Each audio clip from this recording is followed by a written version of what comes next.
Welcome to MS Creative Kids. We provide value-based education focusing on child-centric learning. Our environment ensures a solid foundation with qualified, nurturing teachers. Discover Islam's basics alongside sensory learning, hands-on experiences, interactive games, and captivating classrooms.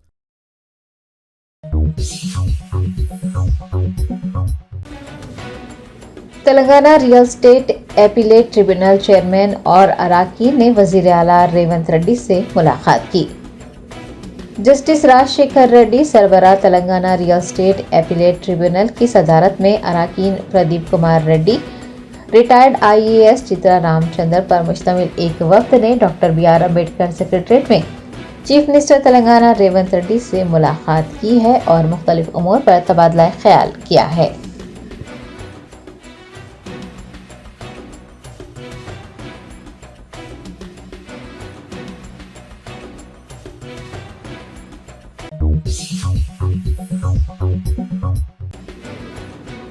Telangana high court के justice B Vijay Sen Reddy ने BRS के ticket पर मुंतखब होकर Congress party में शामिल होने वाले 3 MLAs को नाअहल करार देने के लिए दायर की गई दरख्वास्तों पर असेंबली स्पीकर से 27 जून तक जवाब तलब किया है।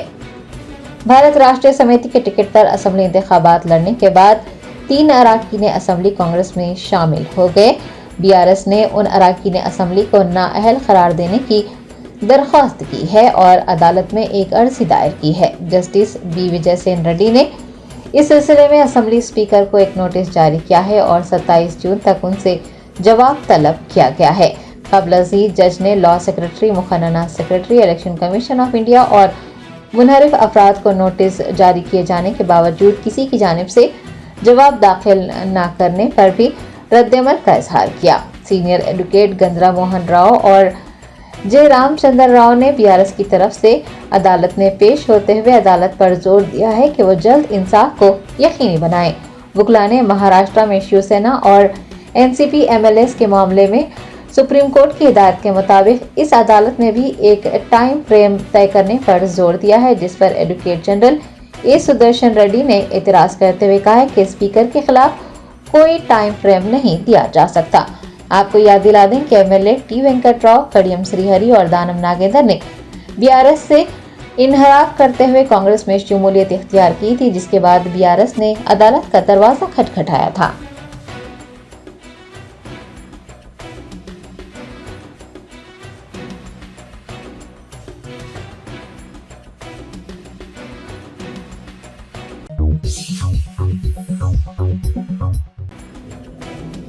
जस्टिस नरसिम्हा रेड्डी कमीशन ने भारत राष्ट्रीय समिति के सरबराह व साबिक वजीर आला KCR को बिजली की खरीदारी में बेज़ाब्तगियों के मामले में एक नोटिस जारी किया है।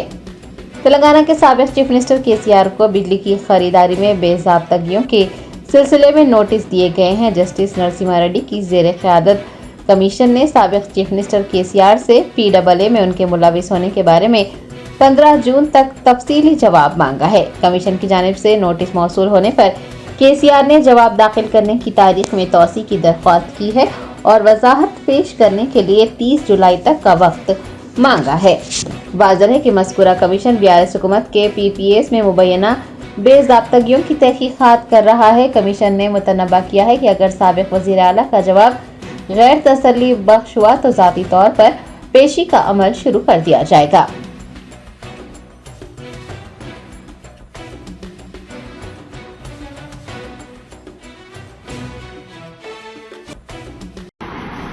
అందరికి లెటర్ రాసి దాదాపు 25 మందిని ఐడెంటిఫై చేసినాము। ఈ ప్రక్రియలో నిర్ణయం తీసుకున్న అధికారులు కానీ లేకుంటే అనధికారులు కానీ వాళ్ళందరికీ అందరూ కూడా వారు జవాబులు ఇచ్చినారు। మాజీ ముఖ్యమంత్రి చంద్రశేఖరరావు గారు జూలై ఎండింగ్ వరకు టైం అడిగినారు। అయితే మేము వాళ్లకు లెటర్ రాస్తూ మ్యాక్సిమం జూన్ 15 వరకు ఇవ్వండి, మాకు టైం లిమిటెడ్ ఉన్నది। ఇంకొక అధికారి కూడా రావాలి।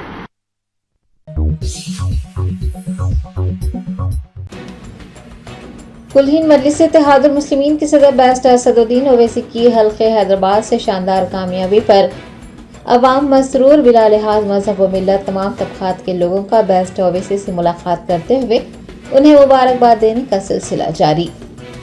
अमन पसंद और मोहब्बत का शहर कहलाने वाले हैदराबाद की अवाम ने नफरत पर मोहब्बत, अमन और भाईचारे को तरजीह दी है और बेस्ट असदुद्दीन ओवैसी को लाखों वोटों से हल्के हैदराबाद से कामयाबी दिलाई है। लोकसभा इंतखाबात के नतायज जारी किए हुए एक हफ्ता गुजर गया है, लेकिन शहरियानी हैदराबाद में पाया जाने वाला जोश व खरोश कम ही नहीं हो रहा है। जोख दर जोख कई अफराद सदर मजलिस की कामयाबी पर पार्टी के मरकजी दफ्तर दारुसलाम पहुंच रहे हैं और बेस्ट ओवैसी से मुलाकात करते हुए उन्हें मुबारकबाद दी जा रही है।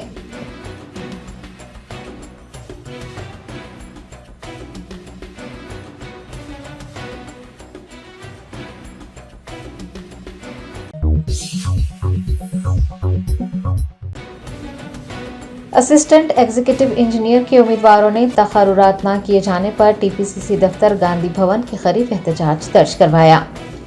जराये ने बताया है कि 1540 एई के उम्मीदवार मुंतखब हुए थे और 9 माह होने के बावजूद उन्हें तकर्रुरी नहीं दी गई है, जिससे वो परेशान है। मायूस उम्मीदवारों ने आज गांधी भवन के करीब घुटनों के बल बैठकर एहतजाज दर्ज करवाया और वुज़रा समेत ओहदेदारों को दरख्वास्तें देने के बावजूद कोई नताइज बरामद न होने की शिकायत की। हेलो बेरोजगार चलो गांधी भवन के नाम से मुनज़्ज़म किए गए एहतजाजी प्रोग्राम में एई उम्मीदवारों की बड़ी तादाद मौजूद रही। उन्होंने चीफ मिनिस्टर रेवंत रेड्डी को इस मामले पर गौर करने और तकर्रुरनामे देने का मुतालबा किया है और कहा है कि तकर्रुरात न किए जाने तक वो अपना एहतजाज जारी रखेंगे।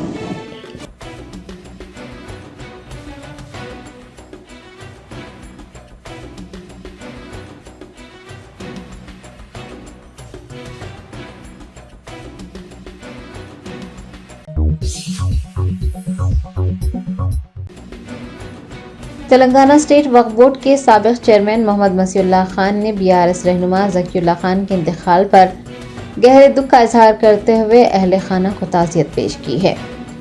भारत राष्ट्र समिति के रहनुमा ज़कीउल्लाह खान के फौत होने की इत्तला पर साबिक चेयरमैन वक्फ बोर्ड मोहम्मद मसीउल्लाह खान ने उनके मकान पहुंचकर अहले खाना से मुलाकात की और उन्हें पुरसा दिया। दरियास्ता मोहम्मद मसीउल्लाह खान की जानिब से अफराद खानदान को 1 लाख रुपये पर मुश्तमिल चेक भी हवाले किया गया। इस मौके पर अक़लियती कायदीन बदरुद्दीन बासित खान के अलावा दीगर मौजूद थे।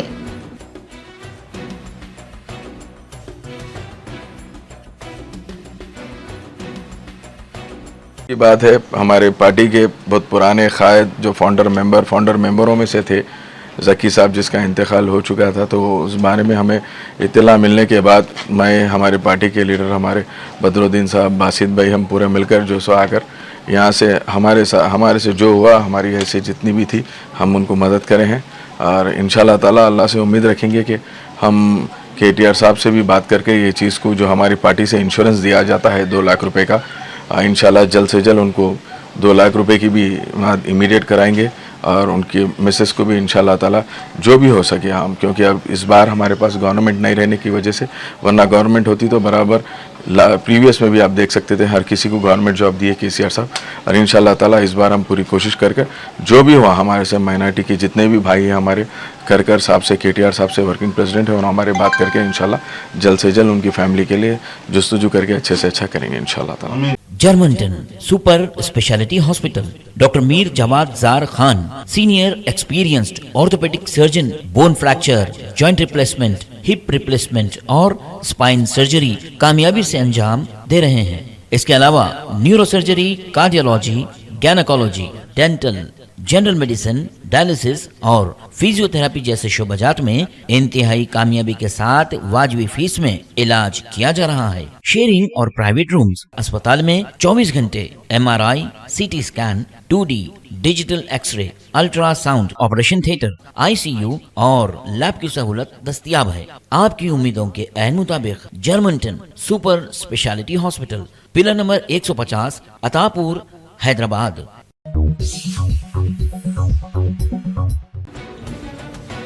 तेलंगाना स्टेट वक्फ बोर्ड सदर नशीन सैयद अजमतुल्लाह हुसैनी ने दरगाह हजरत यूसुफैन रहमतुल्लाह अलैह का दौरा करते हुए उर्स के इंतजामात का जायजा लिया। दरगाह हजरत यूसुफैन रहमतुल्लाह अलैह वाक़ नामपल्ली का सालाना 324वां उर्स शरीफ 12 जून से 14 जून तक मुनक्किद होगा। जुलूस संदल 12 जून यानी चहारशंबे को बाद नमाज असर मक्का मस्जिद से बरामद होगा। दरियासना वक्फ बोर्ड सदर नशीन सैयद अजमतुल्लाह हुसैनी ने वक्फ बोर्ड के रुकन सैयद बंदगी पाशा, इंचार्ज CEO लियाकत हुसैन व दीगर के हमरा दरगाह हजरत यूसुफैन रहमतुल्लाह अलैह का दौरा करते हुए उर्स के इंतजामात का तफसीली जायजा लिया। उन्होंने बताया है कि कांग्रेस की हुकूमत बनने के बाद दरगाह हजरत यूसुफैन रहमतुल्लाह अलैह का पहला उर्स है, इसीलिए इंतजामात में किसी भी किस्म की लापरवाही नहीं बरती जाएगी। वक्फ बोर्ड का अमला भी वहां पर तैनात किया जाएगा। ज़ायरीन के लिए तमाम सहूलतें दस्तयाब रहेगी। आपको बता दें कि दरगाह हजरत यूसुफैन रहमतुल्लाह अलैह के उर्स तकारीब का आगाज संदल जुलूस के साथ होगा। सदर नशीन वक्फ बोर्ड के मुताबिक वो रास्त तौर पर उर्स के इंतजामात की निगरानी कर रहे हैं।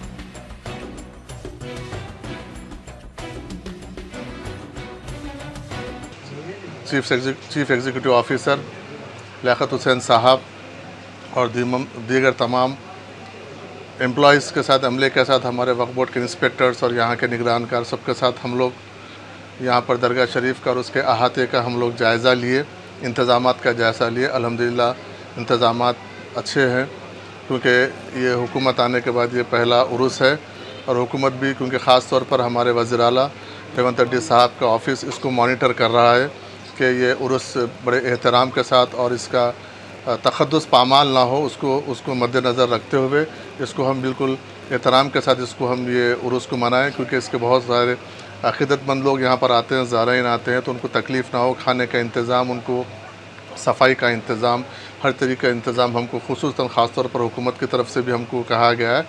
इसलिए हम खुद इसके तौर पर हम रास्त मैं और CEO साहब और तमाम मौजूद मेंबरान इसको अपनी निगरानी में इसको ये इसका उर्स शरीफ का जो इख्तिताम तक हम 2-3 दिन हम लोग यहाँ पर अपने निगरानी इसको हम यहाँ पर करवाएंगे। किसी किस्म की हम यहाँ पर पुलिस का और किसी किस्म का जो भी यहाँ पर गैर समाजी अनासिर कुछ गलत तरीके से कुछ हरकत न करे, उसके लिए पुलिस का भी माकूल हम इंतज़ाम हम उनसे भी, पुलिस के आला अहदेदारों से भी हम बातचीत किए हैं और वक्तन फ़क्तन हम बातचीत करते रहेंगे। और तमाम यहाँ पर आने वाले जो ज़ायरीन हैं और सो यहाँ के जो लोग यहाँ पर अक़ीदे से जो आते हैं, उनको भी हमारी आप मीडिया के ज़रिए गुजारिश है कि इसकी तखद्दुस को पामाल मत होने दीजिए इसकी, क्योंकि इसको अगर हम ये हमारे बुज़ुर्गान दीन हैं, इनको अगर हम जितना इनके एहतराम का ख्याल रखेंगे तो आने वाली पीढ़ियाँ भी उसको क़ायम रखेंगे। इसलिए इसके लिए आप तमाम लोगों का ताउन भी ज़रूरत है और मैं ख़ुद भी यहाँ पर मौजूद मेंबरान के साथ, हमारे CEO साहब के साथ और जितने स्टाफ हैं उनके साथ, तमाम लोगों के साथ हम लोग यहाँ पर 12 तारीख को, 13 तारीख को, 14 तारीख को भी हम यहाँ पर रहेंगे। हमारी उसमें निगरानी में हम यहाँ पर संदल मुबारक हो, उरूस हो, सबका हम मुबारक हम उसको निगरानी में हम करेंगे। तो यहाँ पर जो मुतवल्ली साहब है, जो भी और दीगर इससे रिलेटेड जो भी लोग हैं, उन तमाम लोगों को हम कॉन्फिडेंस पे लेके रिवायत है उसको भी हम क़ायम रखते हुए हर आदमी को अपनी अहमियत और अपने मौरूसी जो भी लोग हैं उनको भी उनकी अहमियत के साथ हम उनका मौका देंगे। लेकिन जो वक्फ बोर्ड है, वक्फ बोर्ड की निगरानी में जो होगा उसके लिए वक्फ बोर्ड जिसको इसके लिए तयन किया गया वो उनकी निगरानी में वो लोग करेंगे। उसके साथ साथ उसके बाद जो करना है अलग तरीके से अपने तरीके से करना है तो उसके वक्फ बोर्ड इजाज़त देगा। लेकिन जिसको वक्फ बोर्ड ऑफिशियली जिसको इजाज़त दिया गया है, जिसको यहाँ पर क़ायम किया गया है, हम उनके ज़हर हम ये करेंगे। इसके लिए वक्फ बोर्ड पूरा मॉनिटर अपने तौर पर करेगा। वक्फ बोर्ड की डायरेक्ट निगरानी में होगा। इसके लिए जो भी मुतवल्ली वगैरह रहेंगे ना वो लोग करेंगे। अभी साहब ये निज़ाम बाबा जो है कि वहाँ से हाई कोर्ट से कुछ ऑर्डर ले लिया, मुतवल्ली अपॉइंट किया है वो करेंगे। उसके बाद जो जिसको अपने अक़ीदे के हिसाब के उसके बाद में जिसको करना है वो करेंगे। हम किसी को नहीं, क्योंकि जो अक़ीदतमंद लोग हैं, ज़ायरीन लोग, कोई भी कर सकते हैं, आप भी कर सकता हूँ, मैं भी कर सकता हूँ। हर आदमी को अपने अक़ीदे के हिसाब से करने की इजाज़त है, हम किसी को रोकेंगे नहीं। लेकिन जो ऑफिशियली जो रहेंगे, जो मुतवल्ली वक्फ बोर्ड जिसको तयन किया गया उनके के लिए वो इंतज़ामात की देखने के लिए हम यहाँ पर आए हैं। मैं खुद भी पर्सनल आपको देखें, मैं खुद भी जाके देख के आया और तमाम दुकान वालों को हम ये ताकीद किए हैं कि जिस वक्त ये संदल मुबारक आएगा उस वक्त आपके दुकानों को अंदर कर दीजिए और इसके बाद क्योंकि अभी इमीडिएट 1-2 दिन बचे हैं। हम एक दिन में अगर इमीडिएट एक्शन लेंगे तो फिर अफरा तफरी का माहौल होगा। इससे जैसा ये उर्स ख़त्म होएगा, एक प्रॉपर एक स्केच करके प्रॉपर उनको एक उनका दुकानों के उनके हद बता के हम उनको एक लाइन में लेके आने की कोशिश करेंगे। थोड़ा सा वक्त लगेगा, हम इंशाल्लाह ये उर्स के बाद हम उसको पूरा प्रॉपर तरीके से करेंगे उसको जल्द से जल्द मुकम्मल करेंगे। हम वही इंतजाम के लिए हम इमीडिएट इंस्पेक्टर को और हम यहाँ के जो निगरानकार है उनको हम बोले हैं कि जो भी हो सकता है वक्फ बोर्ड से हम किसी पे डिपेंड हो के नहीं, चाहे खाने का इंतज़ाम हो, चाहे पानी का हो, चाहे तहारत वगैरह को लेकर। ख़ास तौर पर यहाँ पर ख़वातीन भी बहुत सारे लोग आते हैं तो उनको तकलीफ़ ख़ास तौर पर ख़वातीन के लिए, क्योंकि मर्द हजरात तो कहीं पर भी फारिग हो सकते हैं, लेकिन ख़वातीन का एक बड़ा मसला होता है। इसलिए बहुत अक़ीदे से लोग ख़वातीन भी आते हैं, तो दूर दूर से आते हैं। तो हम इंस्पेक्टर साहब को वगैरह को भी अगर ज़रूरत पड़ेंगे तो मैं ये भी ताक़ीद करूँगा कि अगर ज़रूरत पड़ेगी तो ख़वातीन के लिए हम कुछ, अगर मोबाइल टॉयलेट्स वगैरह भी कुछ होगा तो उसका इंशाल्लाह हम कोशिश करेंगे उस चीज़।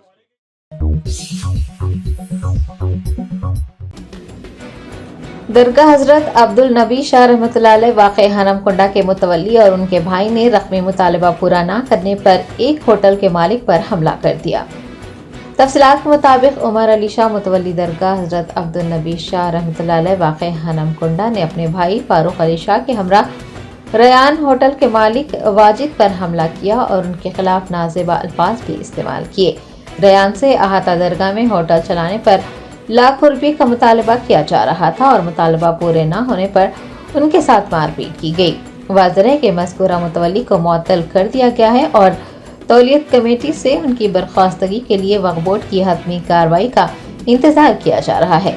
वक्फ बोर्ड चेयरमैन से तौलियत कमेटी का इजलास मुनक़्क़िद करने और ऐसे मुतवल्लियों की खिदमात को बर्खास्त करने की दरख्वास्त की जाती है। बदउनवान मुतवल्लियान को बर्खास्त करते हुए ही वक्फ जायदादों का तहफ़्फ़ुज़ और इदारे की तरक्की मुमकिन है।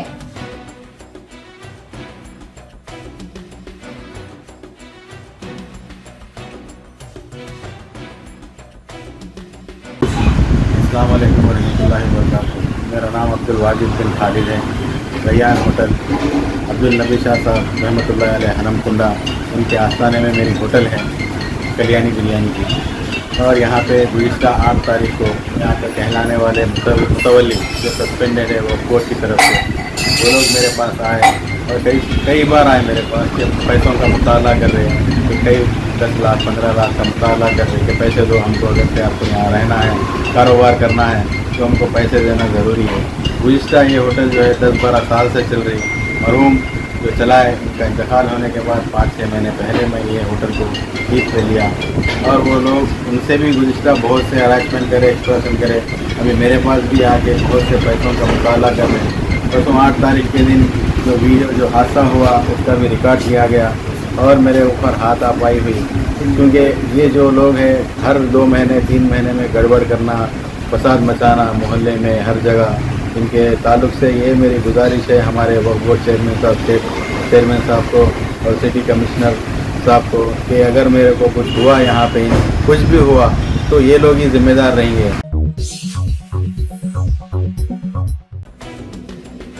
रियासत उत्तर प्रदेश के मुरादाबाद में एक मस्जिद के इमाम को नामालूम बदमाशों ने गोली मारकर हलाक कर दिया। उत्तर प्रदेश के प्रतापगढ़ में मौलाना फारूक का कत्ल हुए 2 दिन ही गुजरे थे कि मुरादाबाद में एक मस्जिद के इमाम को हलाक करने का वाक़या पेश आया। तफसीलात के मुताबिक नामालूम बदमाशों ने मौलाना अकरम को आज सुबह उनके घर से बाहर बुलाया और उन पर गोली चला दी, जिसके नतीजे में वो जाँ बहक हो गए। एसपी अखिलेश भदौरिया का कहना है कि मौलाना अकरम रामपुर जिले के रहने वाले थे और 15 सालों से भैंसिया गांव की मस्जिद में बतौर इमाम खिदमत अंजाम दे रहे थे। मुताल्लिका पुलिस ने एक मुकदमा दर्ज कर हमलावरों की तलाश शुरू की है।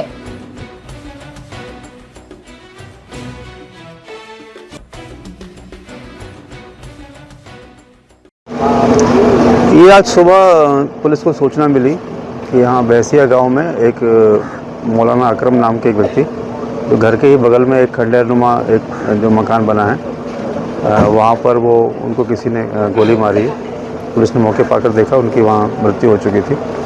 बॉडी को पोस्टमार्टम के लिए भिजवाया गया है। अभी हम लोग छानबीन कर रहे हैं। आज सुबह ये नमाज़ कराने भी नहीं गए थे, तो रात्रि में अपने घर से ही किसी के बुलाने पर संभवतः बाहर आए होंगे और रात में ही किसी में घटना हुई है। हम लोग इसकी अभी जानकारी कर रहे हैं, जल्दी छानबीन करके घटना का खुलासा किया जाएगा। कितनी गोली लगी सर? अभी प्रथम दृष्टया एक गोली है।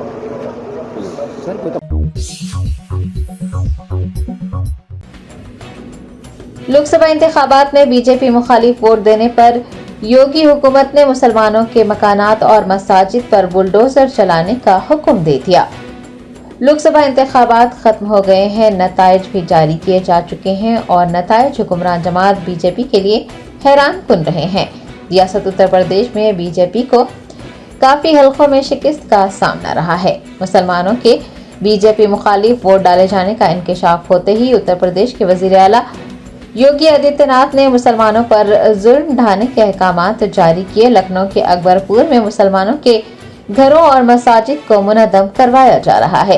अकबरपुर में 1000 खानदान निफ सदी से दुरुस्त दस्तावेजात के साथ जिंदगी गुजार रहे हैं, लेकिन अब उन्हें बेघर कर दिया जा रहा है। लोगों का कहना है कि उन्होंने बीजेपी को ही वोट दिया है। वजीर आला योगी आदित्यनाथ ने उनसे कहा था कि वो जहां रह रहे हैं वहीं रहेंगे, किसी का घर मुनद्दम नहीं किया जाएगा। बताया गया है कि आज सुबह से ही मकानात पर बुलडोजर चलाए गए।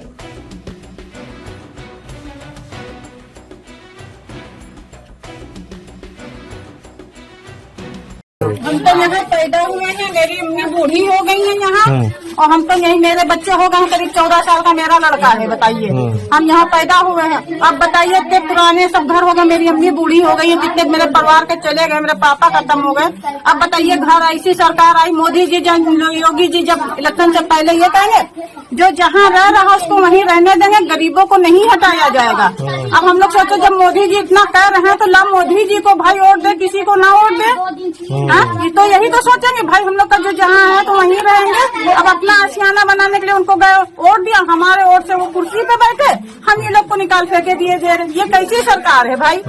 हाँ, जो तो उनसे ये विनती कर रहे हैं भाई, हम लोग जैसे उन्होंने कहा कि जो जहाँ रह रहा है वहीं उनको रहने दीजिए, और हम लोग को मत से जो लोग बहुत खून पसीने सब्जी का तेल मेरे मियाँ लगाते हैं। अब बताइए, जीवन की कमाई मैंने लगा दी है। अच्छा, कितना लागत आप लोग का इसमें चला गया? अरे मेरे 10 लाख घर में लग गया, 2 मंजिल बनाया है। 10 लाख रुपए लगे। मजदूर के थोड़ा थोड़ा करके लगाया है। बाहर हमने अपने आदमी को मुन्ने बच्चे घर में लेके मड़ैया पड़े थे, उसको हमने सऊदी अरब भेजा, तब जाके हमने बनवाया। अब तो आपने फिक्स कर लिया था, अब सेटल कर दिया था घर, अब वहाँ पे आपको किस्त देना पड़ेगा? वहाँ यहाँ कह रहे हैं, यहाँ का घर हम लोग का ले रहे हैं, हम लोग से वहाँ कर्जा कह रहे हैं पैसा देने, तो हम लोग कहाँ से अब देंगे? ये बताइए, रोटी को तो लाले पड़े हैं। किस्त जब हमारा घर लिए ले रहे हैं और जब वहाँ किस्त नहीं दे पाएंगे तो वहाँ तो धक्के मार के निकाल देंगे। तो अब ये न्यायालय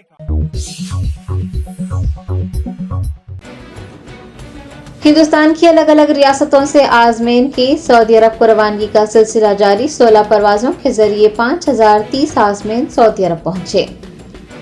फरीज़ाए हज की तकमील के लिए हिंदुस्तान से 464 परवाजों के जरिए 1,39,000 आजमीन सऊदी अरब पहुंच गए हैं। मक्का मुकर्रमा में 1,39,000 आजमीन मौजूद हैं और मदीना मुनव्वरा में सिर्फ 12 आजमीन हैं जिनका इलाज किया जा रहा है। मुशारा मुक़द्दसा में हज की तैयारियां जोरों पर है। कौंसल जनरल मोहम्मद शाहिद आलम ने मीना का दौरा करते हुए इंतजामात का मुआयना किया है। आपको बता दें कि 7 ज़िलहज की शाम से आजमीन की मीना को रवानगी का सिलसिला शुरू हो जाएगा। मौलमीन की बसें हुजाज की इमारतों तक पहुंचेंगी। आजमीन से मौलमीन के दिए गए शेड्यूल पर अमल करने और सड़क पर इकट्ठा न होने को कहा गया है। आजमीन से कम सामान लेकर मीना रवाना होने की ख्वाहिश की गई है। ऐसे हुजाज इकराम जो मुशारा मुक़द्दसा में ट्रेन का सफर करेंगे, उन्हें मीना जाने से पहले ट्रेन का टिकट दिया जाएगा। 8 ज़िलहज की रात से मीना से अरफात को रवानगी होगी। फर्जंदान तौहीद से मौलमीन की हिदायतों पर अमल करने, मुकर्ररा वक्त पर अरफात के लिए निकलने और वज़ारत हज की जानिब से दिए जा रहे नुसुकात की हिफाजत करने की ताकीद की गई है, क्योंकि कार्ड खो जाने से आजमीन को मुश्किलात पेश आ सकती हैं। मक्का मुकर्रमा और मदीना मुनव्वरा में कुल 25 हुजाज इंतकाल कर गए हैं। मक्का मुकर्रमा का दर्जा हरारत 31 डिग्री सेल्सियस था 42 डिग्री सेल्सियस रिकॉर्ड किया गया है।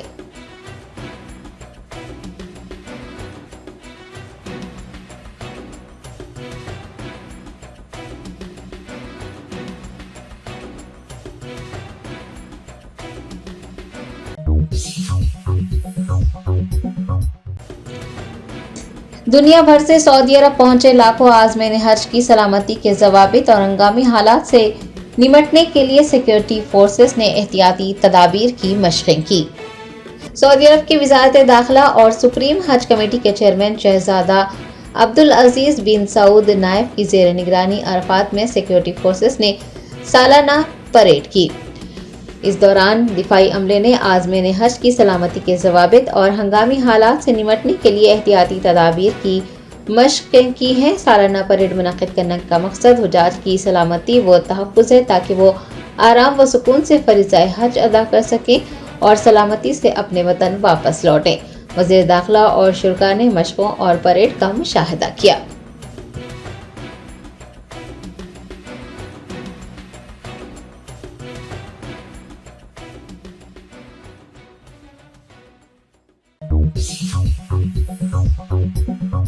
Welcome to MS Creative Kids. We provide value-based education focusing on child-centric learning. Our environment ensures a solid foundation with qualified, nurturing teachers. Discover Islam's basics alongside sensory learning, hands-on experiences, interactive games, and captivating classrooms.